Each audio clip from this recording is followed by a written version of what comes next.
This is New Jersey Divorce Talk Radio, Session 1, New Jersey Collaborative Divorce, a 10-year journey. Welcome to New Jersey Divorce Talk Radio, fostering the growth of collaboration through shared resources while empowering families to divorce with dignity. This is New Jersey Divorce Talk Radio.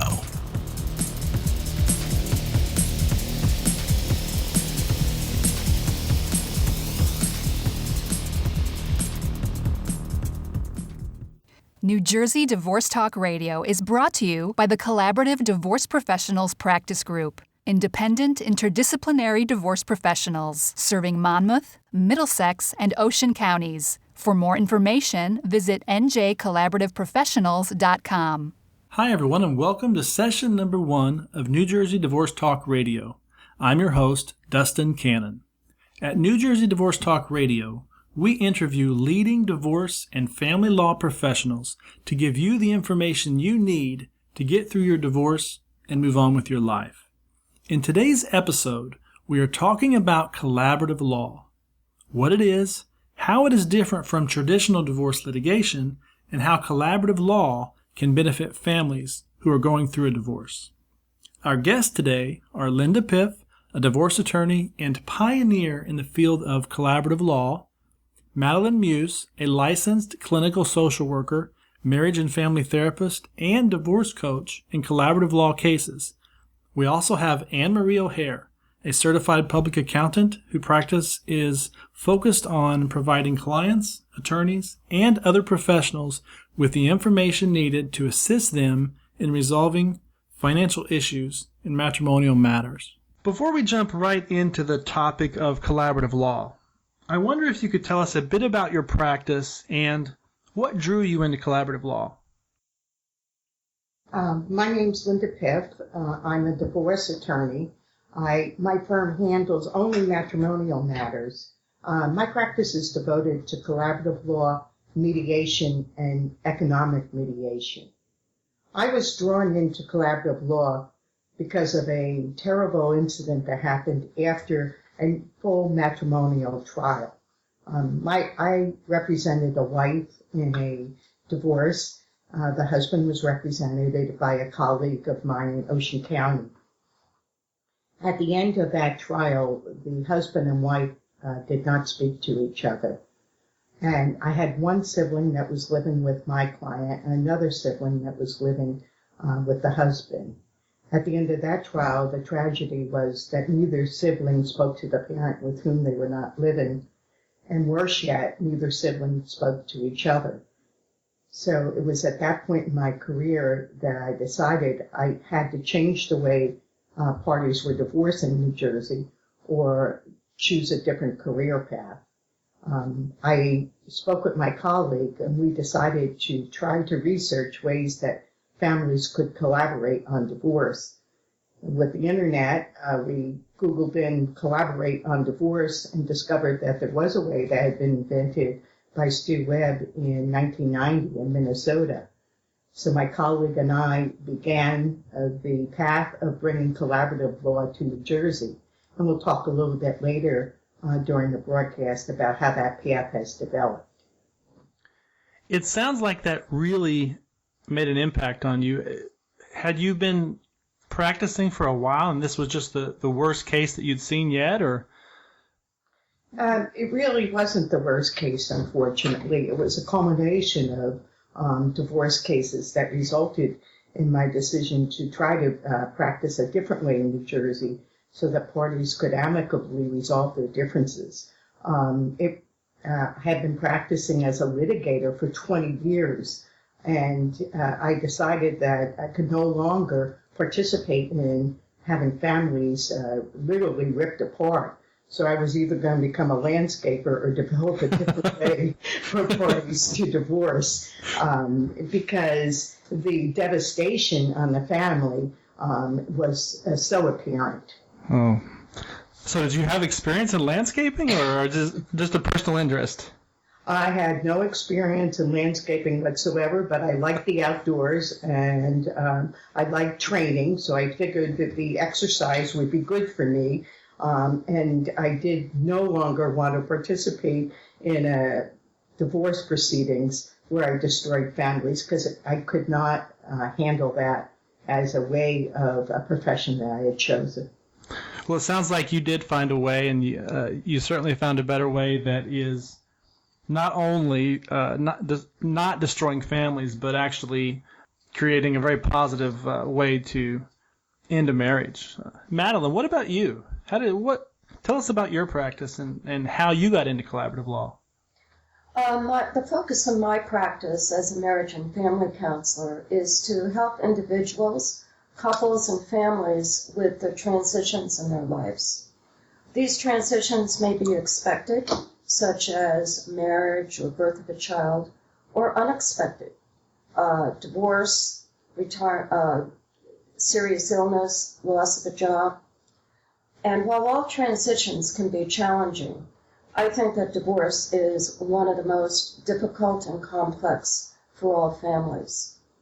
And at present, about 60% of my clients are experiencing this change. What drew me into the collaborative process is that I watched many of my clients go through the destruction and devastation that traditional litigation can reap, which, as Linda said, siblings not talking to each other, parents not talking to each other so that they couldn't co-parent their children, and some terrible scars for the children that are lifelong.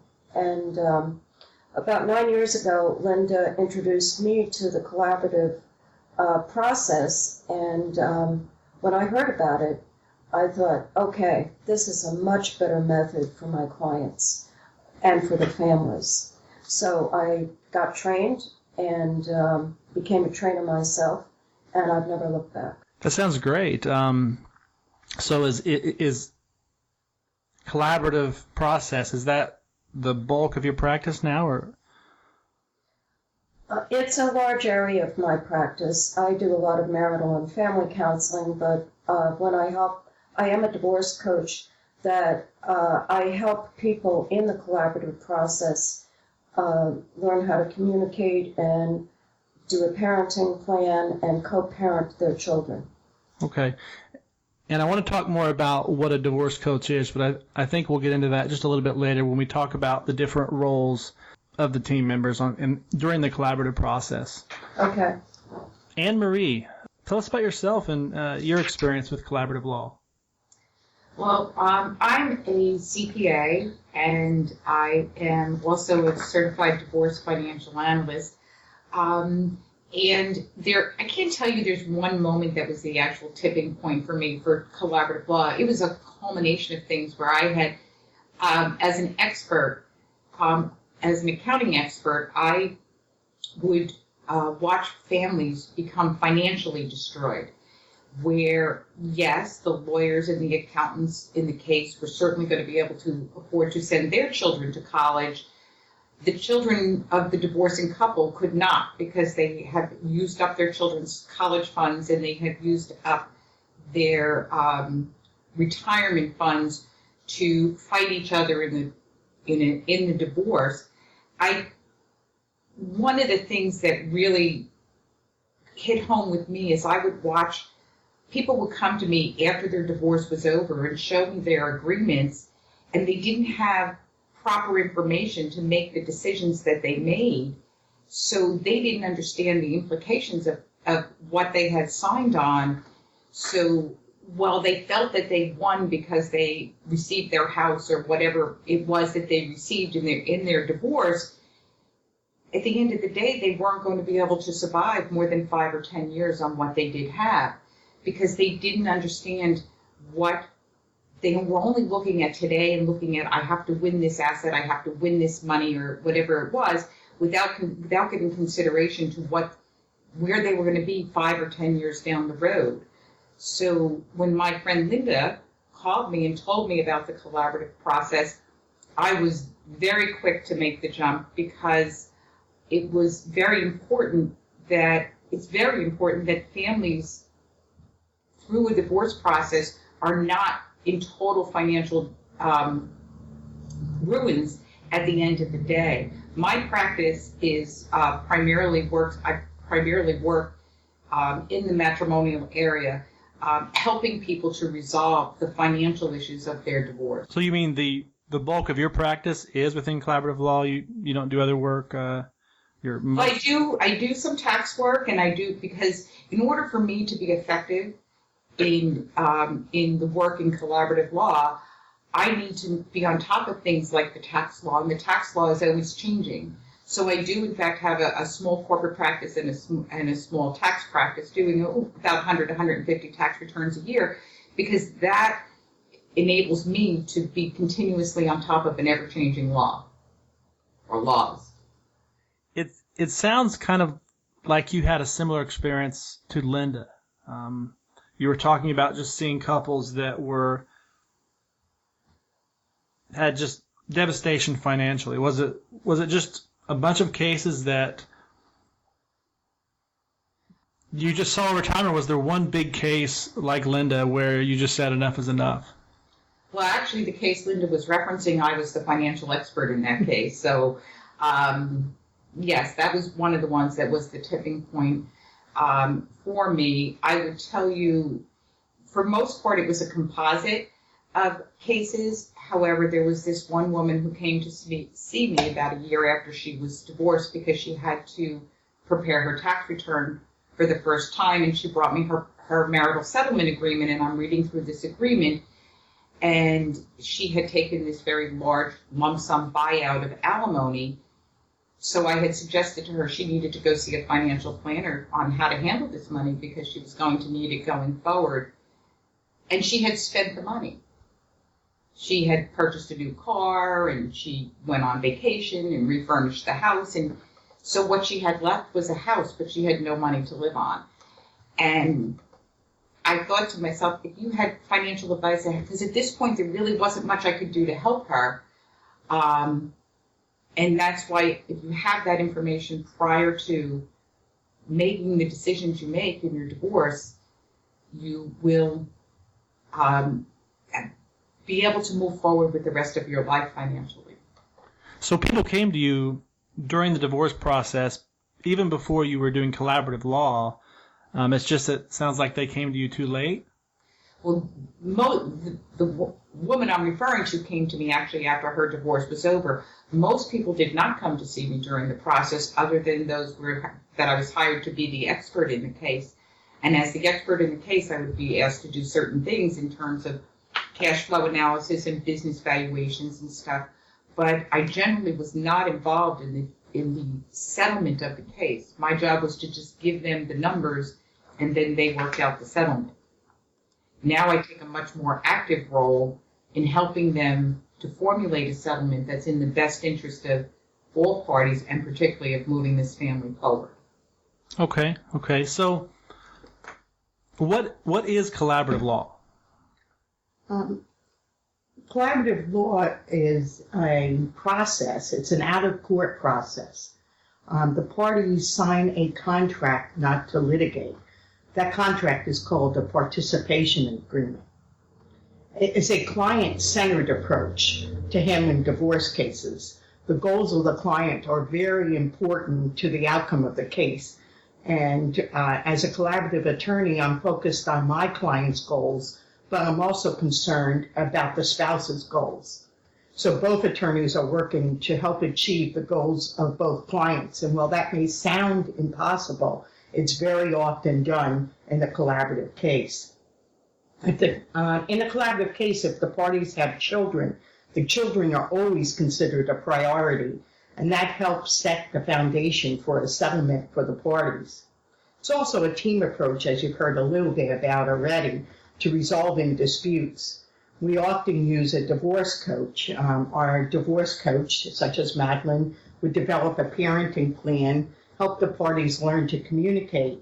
And during the 4 or 5-way meetings that we have where the attorneys and the parties meet, often we bring in the divorce coach to help the clients and sometimes the attorneys stay focused on the resolution.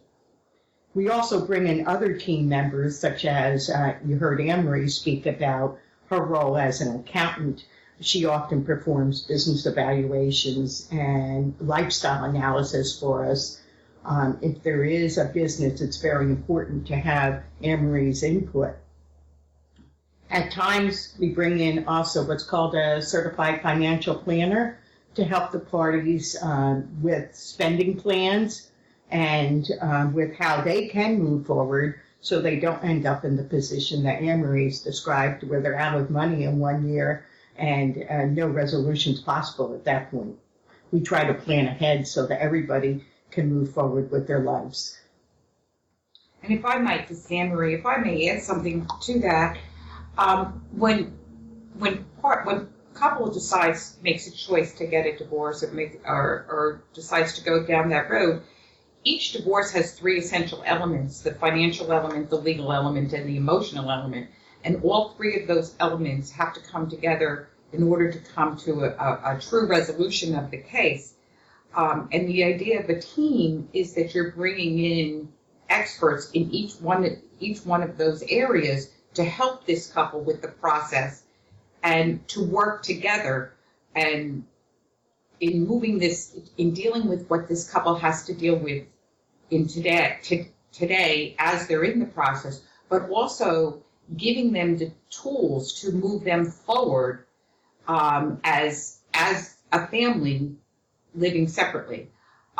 Because we do focus on, from a financial standpoint, the focus is to help them to find means to preserve their assets, not for them to fight with their assets.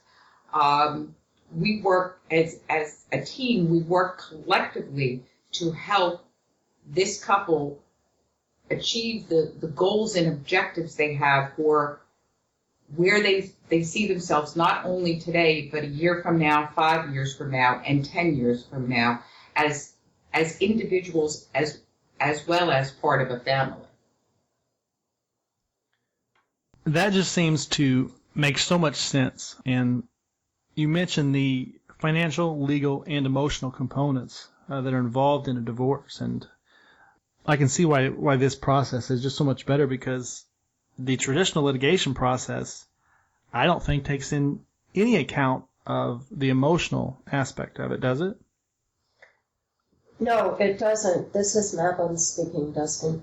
No, it doesn't take in the emotional aspect. In fact, litigation often and usually helps with the escalation of anger and inappropriate behaviors. Clients are often told not to talk to each other, which of course seems ludicrous when you're going through a divorce and you have many decisions that you need to discuss, especially regarding around the family and your children.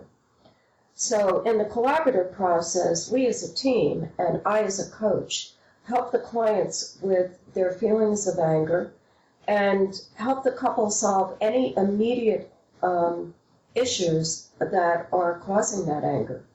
And that really helps keep the level of emotion down so that people can make better decisions.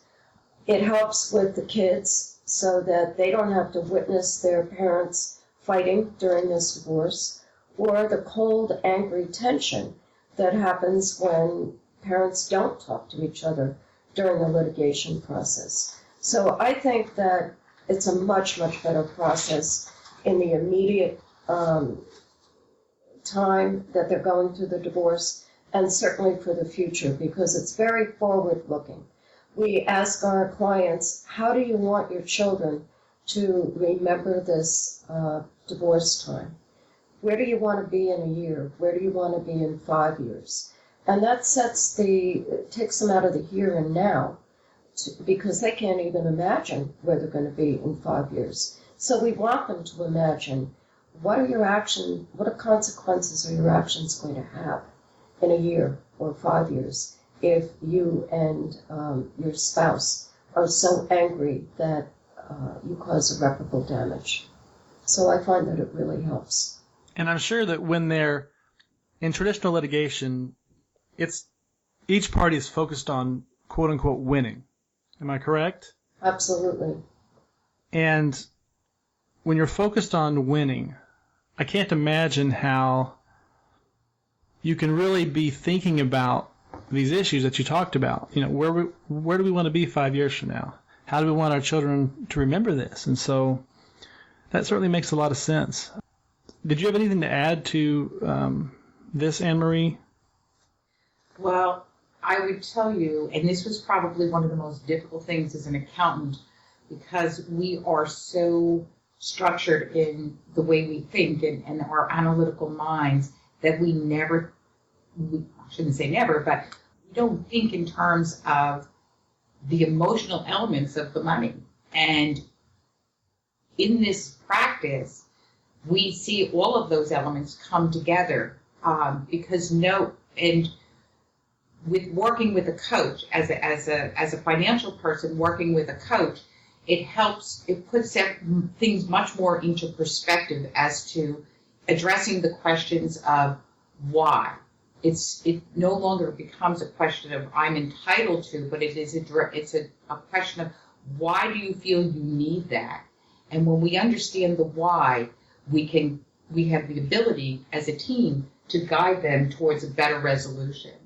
It's not a matter of necessarily why a divorce happens, but why do you feel you need to have the things that you need to have?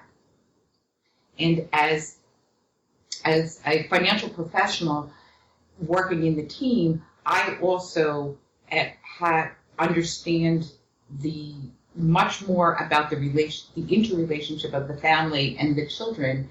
And I think focusing on your children puts things into better perspective in terms of you understand that if you continue and you were going down the path of litigation, you would be spending your children's college funds. So if your intention is for your children to go to college, then we have to look for a way to resolve that and find a way that we can develop budgets and financial plans so that you have the ability to make that happen for your children. But there's not only the issue of those financial arrangements, but what about the legal cost of the divorce process itself? How is it different from litigation? I can speak to that, Dustin. It's Linda. Collaborative divorce is much less expensive than traditional litigation. Historically, we found that it runs approximately 1/3 the cost of what I call a mildly litigated case. Any case that is truly litigated to the end and is tried is numbers that we can't even calculate. I find in a collaborative case that the parties are working together along with the team members to settle their case on their own time frame, but it usually settles in 3 to 6 months. An average is 6 months statistically across the U.S., and we found that in New Jersey that a 6-month period is what we're looking at as an average. I've had cases, though, that settle in 1 month because both parties were committed to resolving it quickly and efficiently, and the team worked very hard to get them resolved. So because it's settling quicker, they're paying a lot less money, and they're able to conserve that money for their own resources. And part of this is Anne-Marie, and part of their ability also to save money is because we are working as a team, those of us who have our particular area of expertise, Madeline takes on the role of the coach, I'll take on the role of the financial, and Linda takes on the role of the attorney, and then of course there would be another attorney. But because we're all working within our own disciplines and our own expertise, the lawyer doesn't have to try to be the therapist and be the accountant and do all the things that are required or necessary to reaching a settlement, so the costs don't need to escalate because we are the experts within our own field. And yeah, quite frankly, when we use a divorce coach, if you were to take 2 attorneys at approximately $3.50 an hour to help the parties develop a parenting plan, that's easy math. That's $700 an hour. If we're referring to Madeline or another divorce coach, she's working with the parties individually. It's not necessary for the attorneys to be present. And then the cost is $250 to $300 an hour.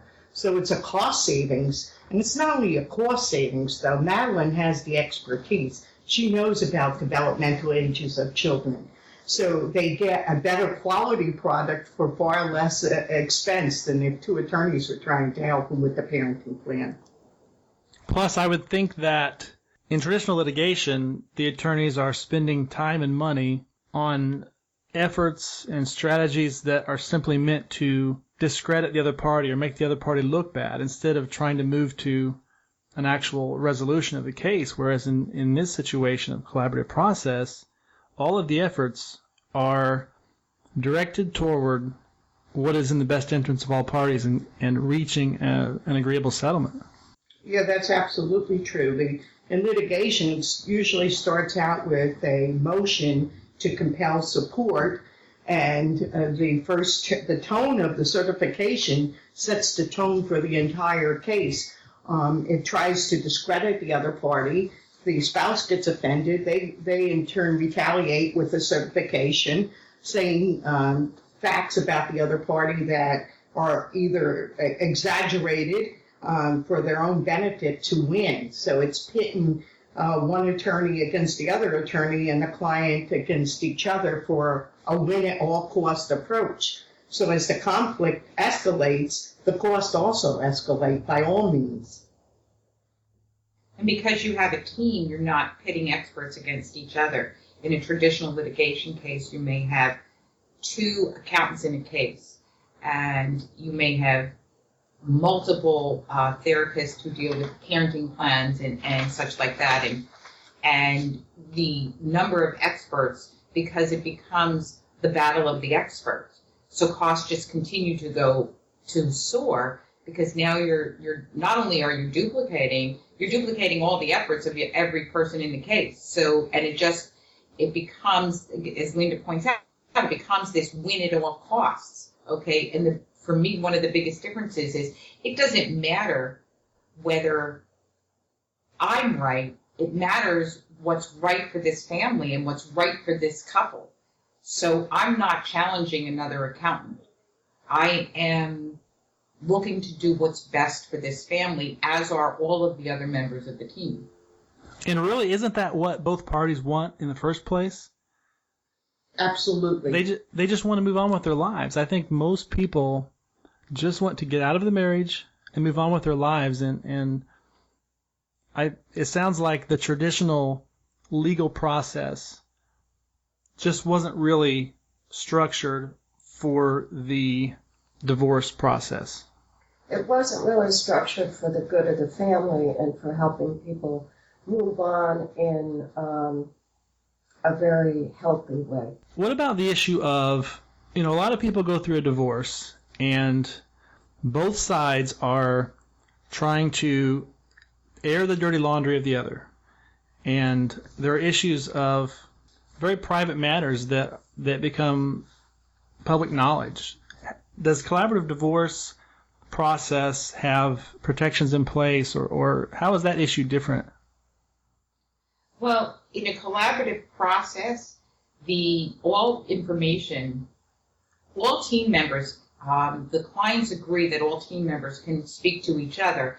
However, everything stays, it's all bound by confidentiality. The couple signs on that from the very beginning, that they understand that part of the key to working through the case is that everything has to be transparent, but they also understand it's the confidential nature of the case. In a courtroom setting, if it's a motion or you're giving testimony, every bit of, as you put it, your dirty laundry can be aired in public. And quite frankly, there is no privacy, because my next door neighbor could walk into the room and listen to whatever I have to say. And everything within a collaborative setting is confidential. And here in New Jersey, lawyers have privilege, a client privilege, which is not something that's granted to accountants. But because we have the New Jersey Family Collaborative Law Act, which passed this past year, that gave us privilege. So we are bound by statute too, that we now have that privilege.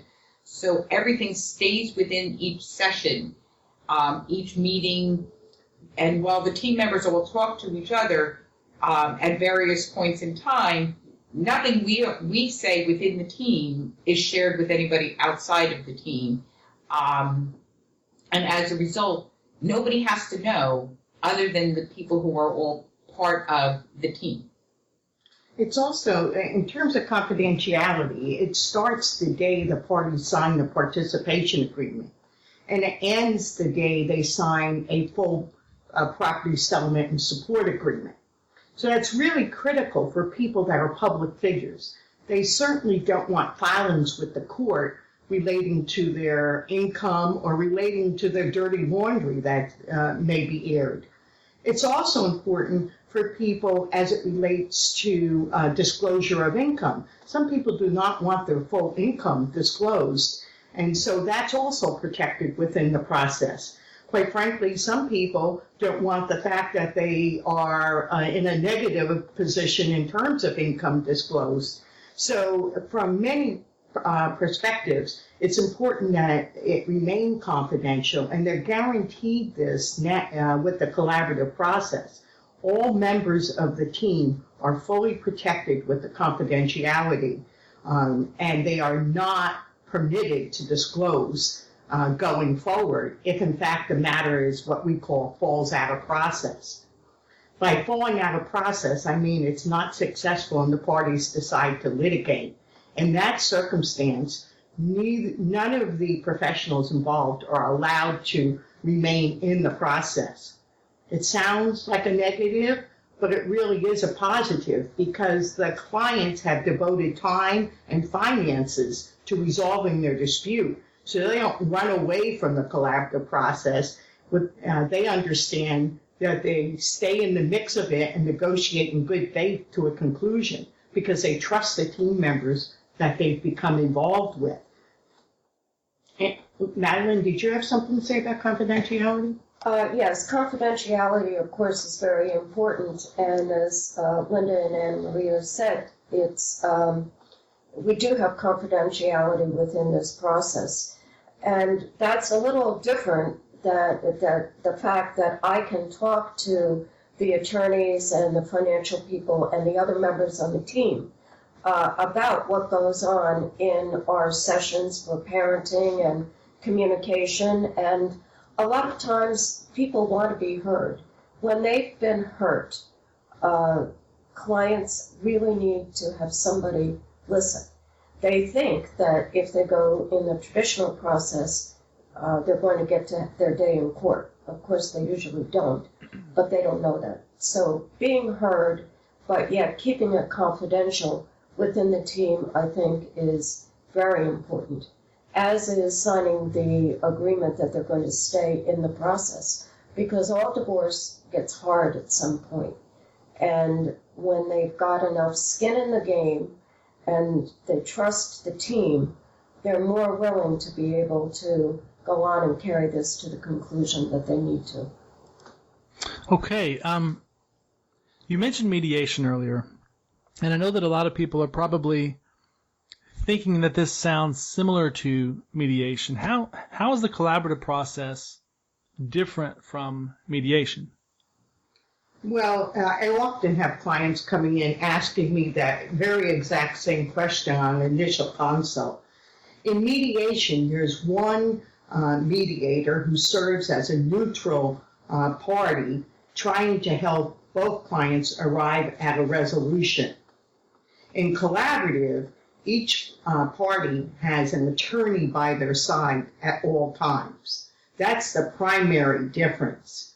I find that collaborative is best suited if there's any imbalance of power between the parties. And by that, I mean an emotional imbalance where one party may be afraid to speak up or intimidated by the other party. Collaborative also better serves the clients if, in fact, there is a financial imbalance, meaning one party has very little, if any, information on the finances, and the other party has been handling them their entire life. I think collaborative helps neutralize that imbalance with the team members. So it's mediation is different just because you do not have an attorney by your side at all times, and some parties need that attorney by their side. By the same sense, if the parties have worked everything out, are very comfortable speaking with each other, are trusting of what each other have said, mediation best serves the parties because they're able to arrive at a resolution. Sometimes they come in with an idea in mind of how they already want to settle it, and then mediation serves the parties because it is slightly less expensive than the collaborative process.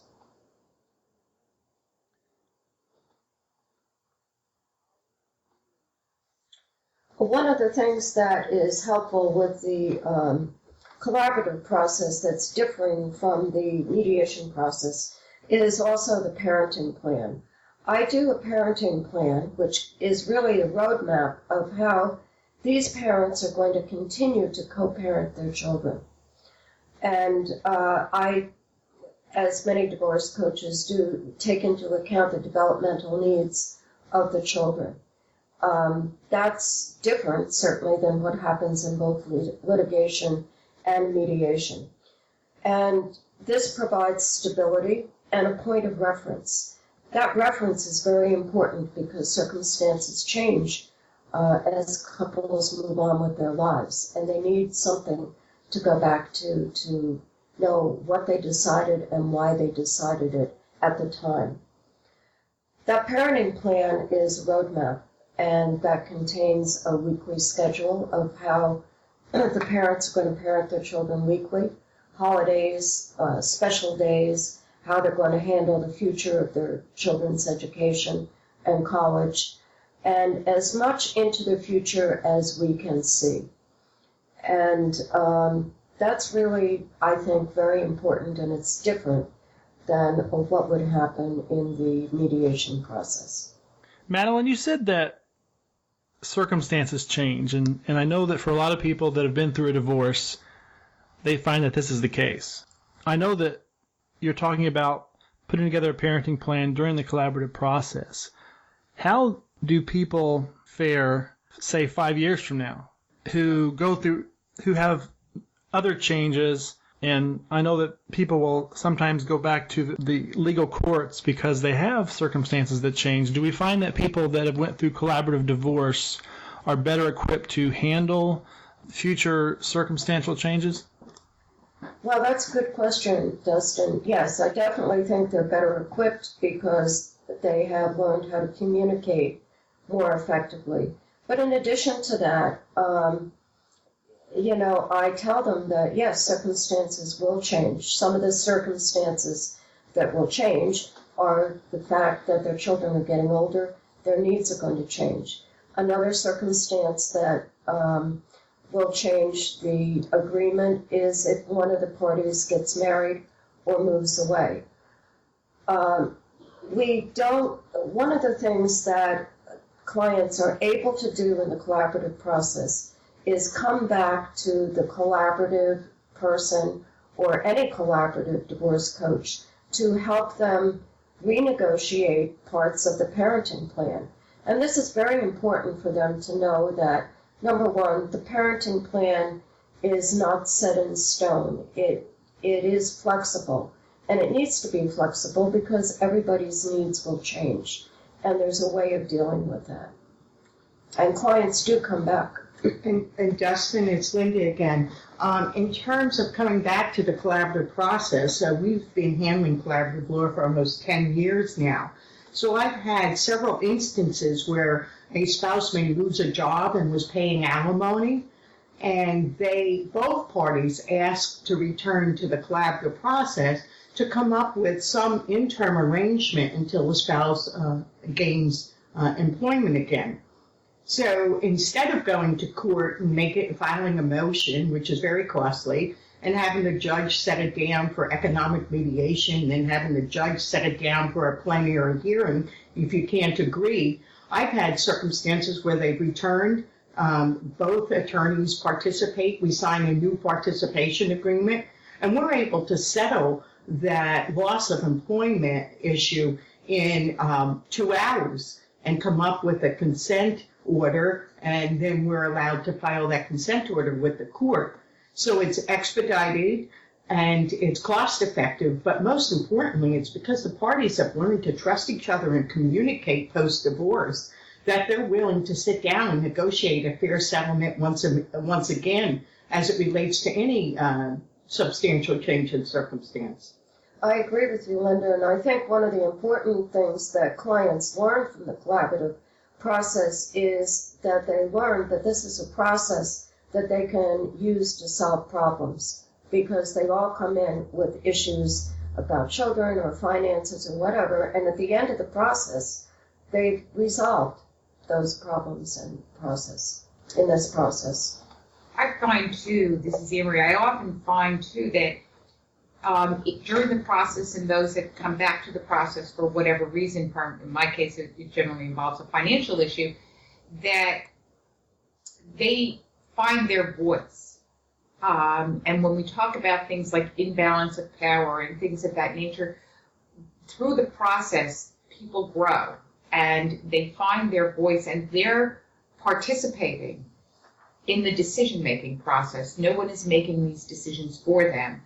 They are able to speak for themselves, and as a result, they absolutely have learned. They've learned to be able to better communicate and resolve their own problems because they truly are communicating for the first time.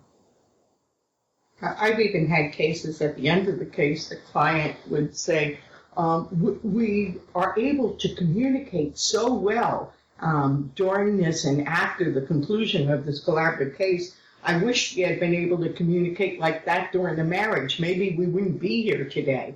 So their level of communication absolutely improves during the process. That's great. That's great.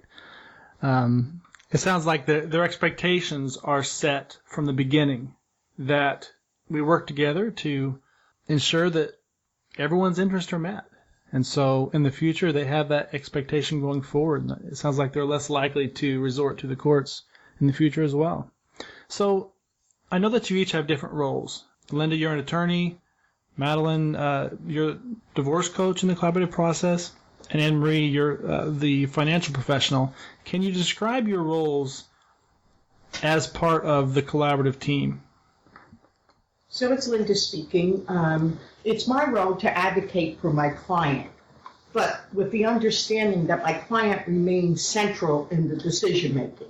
There are some instances where the client needs me to be by her side and help her advocate for what she wants in the settlement.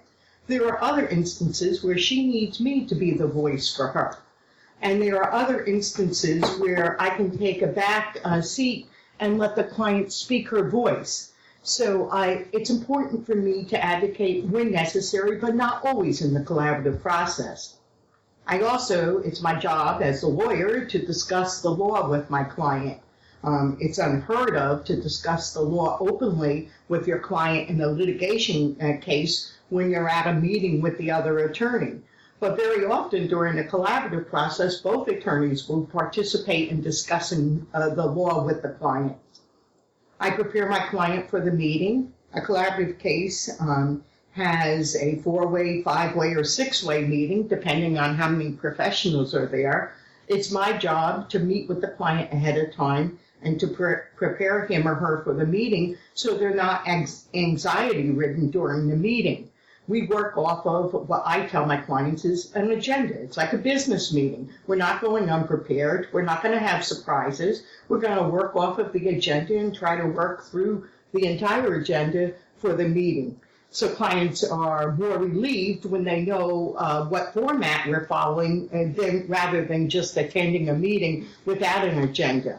It's also important for the attorneys in the process, one of whom will take minutes of the meeting. And the minutes are important because it reminds us what we've done, and it also gives us our homework assignments going forward.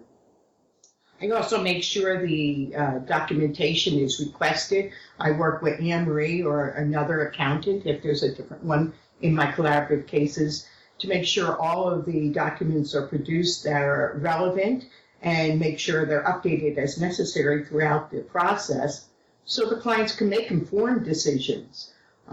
I help the clients stay in the collaborative mindset, but I rely upon my divorce coach for that assistance.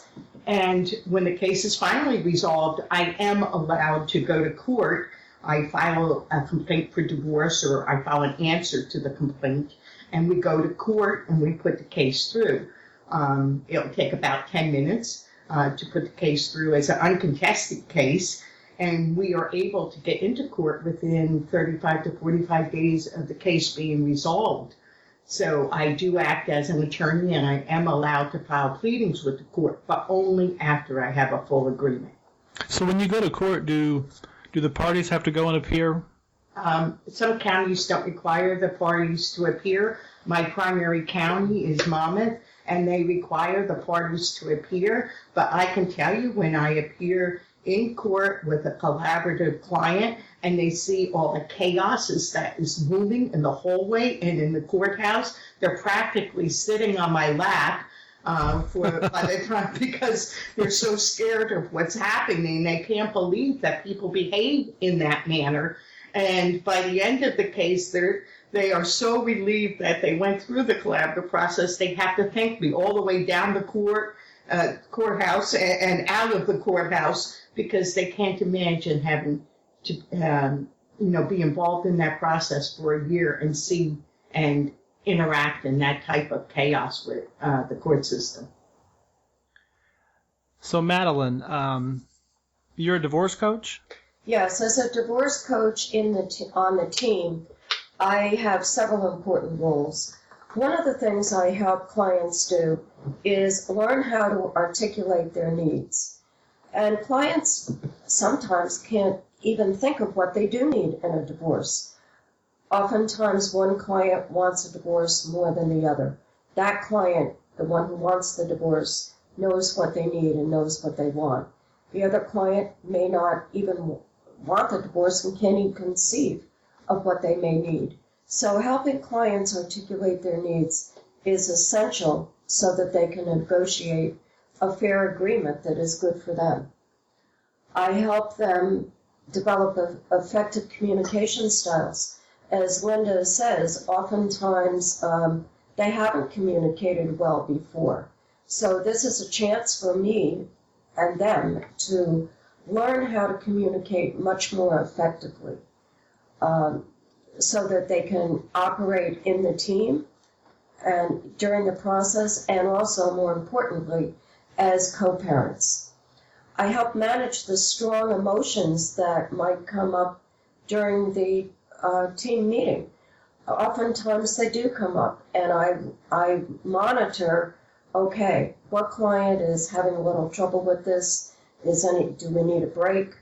Do we need a break to remind people to stay in the collaborative mindset and communicate effectively and not blow up? So that's one of my important roles. And of course, I help clients develop a child-sensitive plan, and that's done outside the team meeting. Somebody mentioned that you had clients that said, wow, I wish we had communicated like this while we were married, or before the divorce process. Has anyone ever started going through this collaborative process and said, hey, wait a minute, we're going to give our marriage another try? Absolutely. Yes. I've had several instances where the parties sat down at the first or second meeting and started communicating and starting really going over the differences that they felt that existed and misperceptions, and really developed that further and decided that they wanted to reconcile, that the spouse that they really didn't like at the beginning of the case when they first consulted with me really wasn't a bad guy. In fact, had really great qualities, and that they wanted to work toward reconciling to preserve their marriage, and felt that if they continued, in some aspect with perhaps a marriage and family counselor, that they would be able to go forward.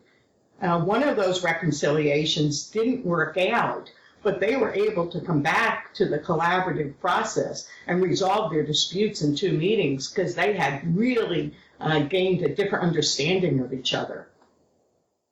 Wow, that's amazing. How many divorce lawyers can say that they've saved marriages as well? So Now, Anne Marie, can you talk about your role in the process? As a financial professional in the process, I'm actually called upon to do a number of items, but I'm a truly neutral member of the team in that I represent the team. There's no bias in any way. My job is to gather information and analyze that information and to provide information to the attorneys and to the couple, and so that we can work towards settling their financial disputes. One of the things I often tell people when I'm training in collaborative law is that I become the keeper of the documents, if you will. As Linda mentioned, part of her responsibility as the attorney is to help in obtaining the information that I request. But all of the documentation generally gets housed with me. So as the attorney's filing cabinets shrink, mine have grown exponentially because of this. Because all parties bring their information to me, I have it so that I can, obviously it's available to anybody else on the team who wants it. But this way we're not killing a lot of trees in the process either, because not everybody has to have the same tax return. If I have a copy of the tax return, it stays with me. As part of my job, I work with this couple to help them develop what's referred to as their marital balance sheet, to come up with what assets do you have and what are your debts, and help them to find out what the real value of these assets and to understand the real value of these assets, because all of their assets will have some type of tax implications. So although it looks like you're trading the same thing, you may not be trading the same thing, because pensions are not the same as houses.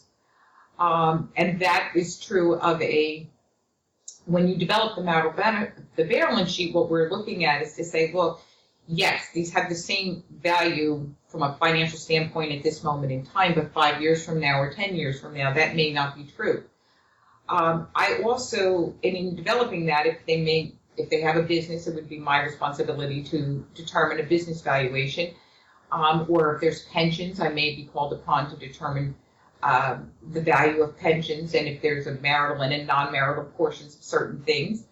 And a large portion of my time is spent working on developing what the cash flow is, because we look for tax strategies so that we can maximize their combined cash flow for the entire family, as opposed to who has more and who has less. We look to ways to structure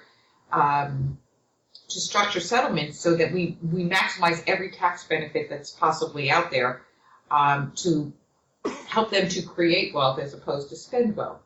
We also look to find out, I also develop plans for what their marital lifestyle look like, or their budgets, if you will, and what do we need to do to help, because now we're turning one house into two. How are they going to be able to afford to do this? Sometimes this involves having very difficult conversations. And on those days, I would tell you, quite frankly, that I am forever grateful to have a therapist in a room, because those difficult conversations may be things such as you can't afford to keep your home, or you will need to go out to work, or whatever the case may be, or there is not going to be enough to retire on. But at least you know this, so that when they come to an agreement, they know they have the information to make very informed decisions about their financial futures. We give them information, and then we tell them, I give them various scenarios and options as to how things can possibly be divided, or how we want to look at alimony or child support, so that they make decisions that work for what's best for this family. Right. So you mentioned, for example, they can't afford to keep their home. Mm-hmm. What happens then? Do you bring in other professionals? Yes. Linda mentioned having other professionals involved as well. What types of professionals? Do you have a real estate person or a financial person come in that can help deal with the home and things like that? Yes, we often do. There's actually a particular we will bring additional professionals. Usually that is actually something. It's an excellent point, Dustin. Those are the people I usually recommend to the process, because once we get into the financial information, we find more and more about the other people that we may need to bring in. And obviously, we bring those in with the permission of everybody on the team. We often will call upon somebody who is a mortgage banker, because we may be looking for things about refinancing, or the couple may need to do some refinancing. Real estate agents come in if we need to look at the market value of homes, or look at, okay, if husband's leaving the home, where is he going to go forward, and what kind of rents are we really looking at, or what are those options?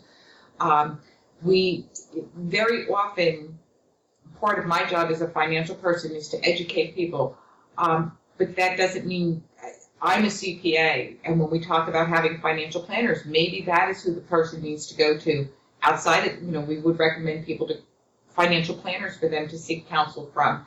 So yes, it's very important to have other professionals who are trained, who provide what I'm going to refer to as an ancillary service, because it's very important to have them. At the end of the day, they're going to each have their own estate plans, so they need to develop new wills. And again, these are all things that are done. They can be agreed upon and talked about within the context. I'm not aware of, and maybe somebody else knows, in most of the attorneys that I have worked with in litigated cases, don't necessarily take their clients to those steps in terms of planning for their financial futures, like go see a financial planner or go see an estate attorney, or think basically the case is over and you're done. We make every effort to align this couple with the professionals they will need to go forward with the rest of their lives, because your divorce is today, but the rest of your life starts tomorrow. And that must be really comforting, because people that, if they go through the traditional process and the lawyers fight it out, it's over and done, here's your divorce document, your decree, having all of these other issues out there, I'm sure must be overwhelming for most people. And they're already dealing with enough emotionally. So I'm sure that there are just so many ways that this collaborative process benefits people. Can we talk more about, or I just want to summarize, what are the overall benefits of the collaborative process?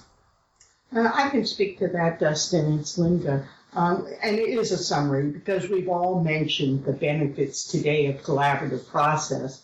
But the summary is that it's confidential. There are no public records of personal matters.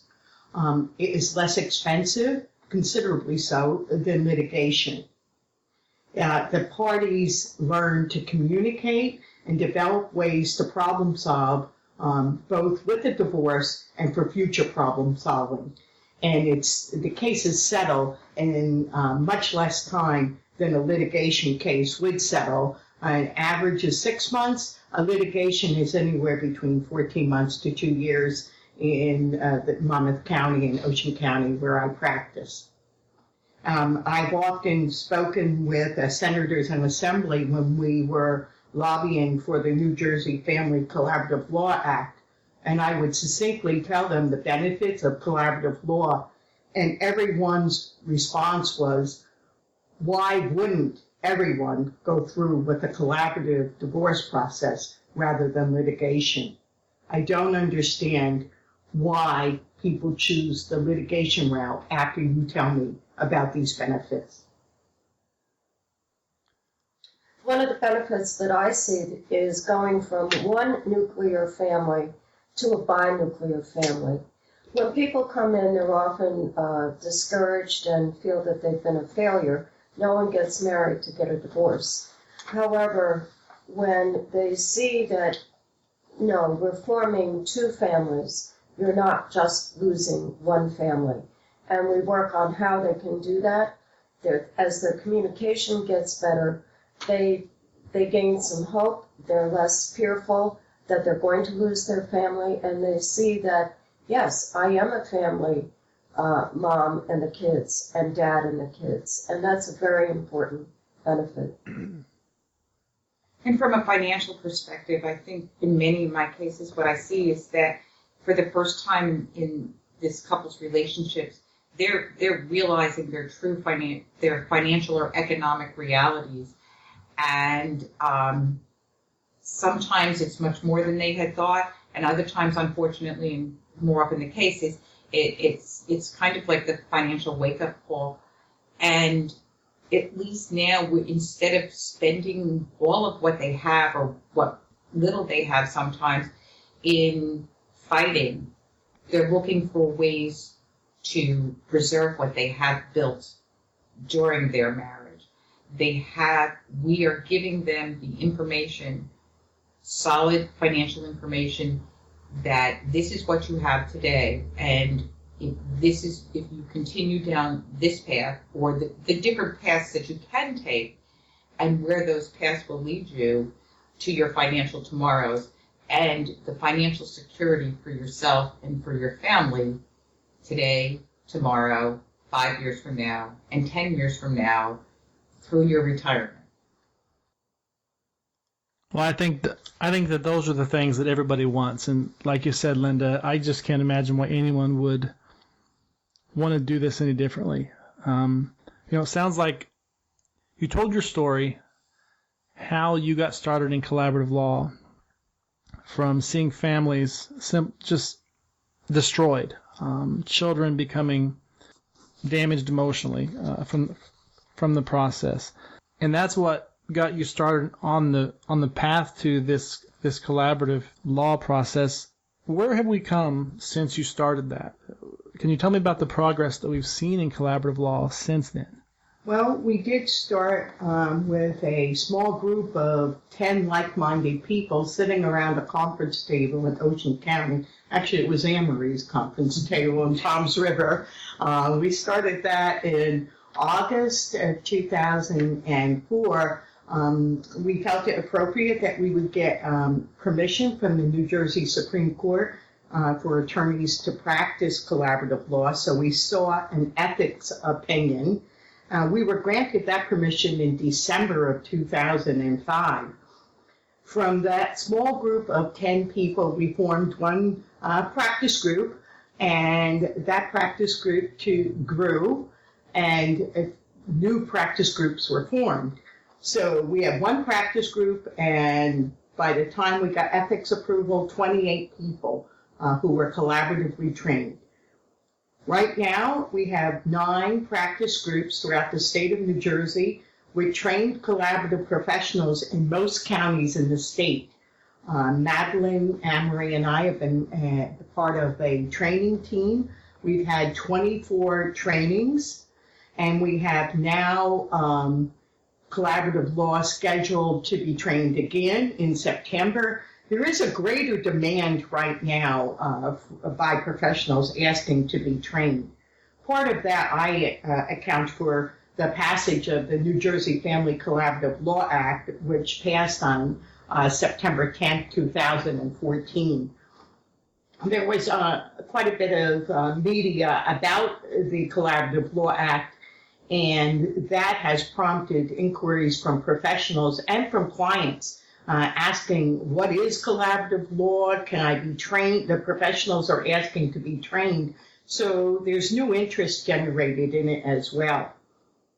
The word of mouth also from the successful cases that we've handled are resulting in more clients coming in for initial office consults and asking to learn more about the collaborative process, and they are really genuinely interested in the process and what it means for their family.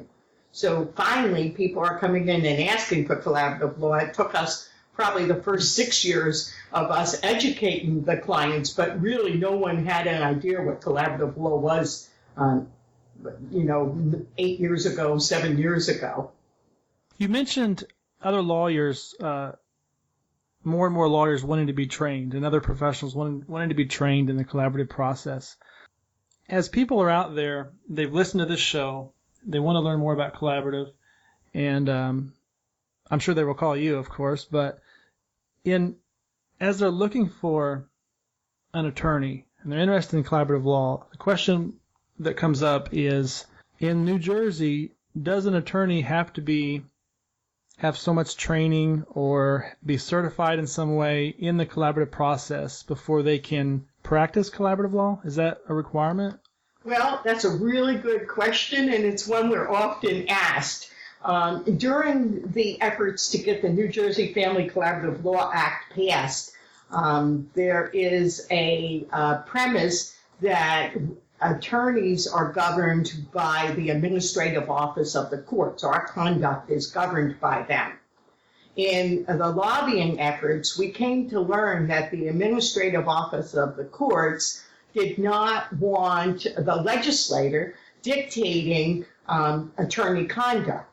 So it became a decision that was made by the New Jersey Council and our lobbyists not to require that the statute, not to have the statute require that attorneys be collaboratively trained, so that we would not be opposed by the administrative office of the courts as we went before our Senate and Assembly Judiciary Committee hearings. So it was a tactical decision we made not to have that included in the statute. However, in order for our practice groups, all require that attorneys, mental health professionals, and financial professionals, and any advisors be collaboratively trained. And that training must meet the International Academy standards for collaborative practice basic training. We also require that the different professions also have mediation training and that they have continuing education training in collaborative practice. So in order to become a member of any practice group in the state, you have to meet these certain requirements. And I, for one, as a collaborative practitioner, would not engage and sign a participation agreement with another attorney who is not collaboratively trained, because this is an entirely different paradigm shift that has to be made, because we're focusing on the clients and the goals of the clients. And unless you're trained, you're doing a disservice to the client by participating in a collaborative case.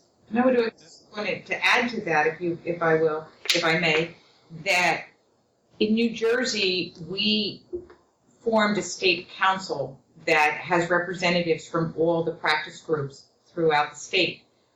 And at this council, as a council, it was through the council and their leadership that we had the New Jersey Family Collaborative Law Act, the legislative committee of the council, worked enormous hours and put in tremendous efforts, and we would not have done it without them.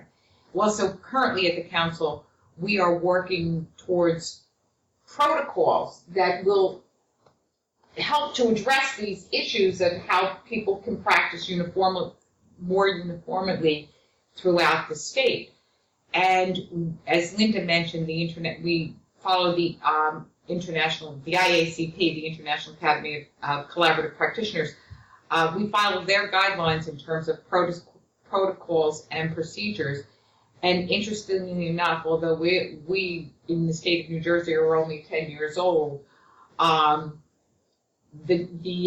IACP recognizes New Jersey as one of the forerunners in collaborative law, that other states have come to look to us to help move this whole entire thought movement forward throughout the country.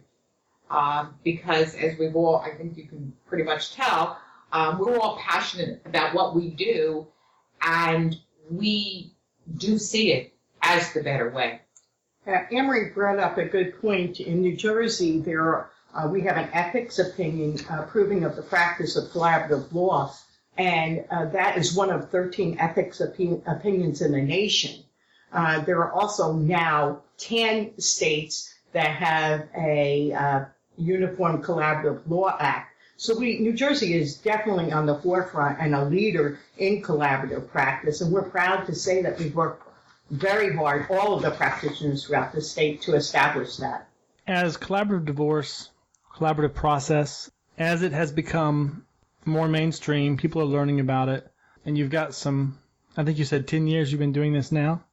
Have we found that there's been a change in cultural expectations? I just know that for the most part, people just expect divorce. I think they go into it in the past that it's going to be this win-at-all-cost brawl, and it's kind of become just an expectation. Are you starting to see that change because of the collaborative law process?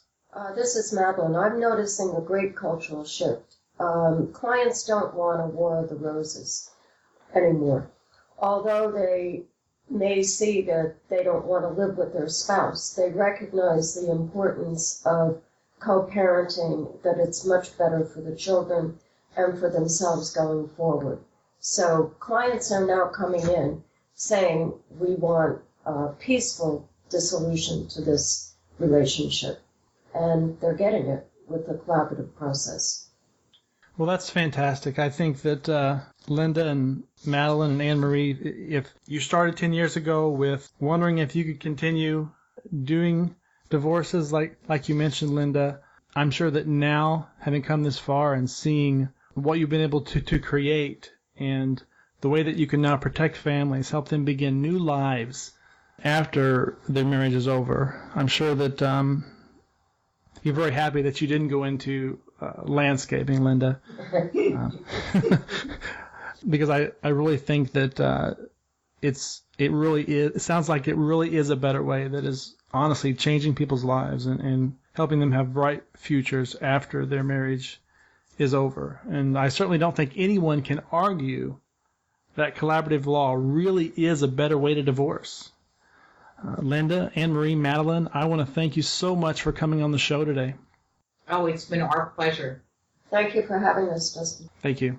We have been talking with Linda Piff, Madeline Muse, and Anne-Marie O'Hare on the subject of collaborative law. For those of you listening, you can get the show notes and learn more about today's guest at NewJerseyDivorceTalkRadio.com. This is session number 1. I also want to take a moment to thank today's sponsor, which is Collaborative Divorce Professionals.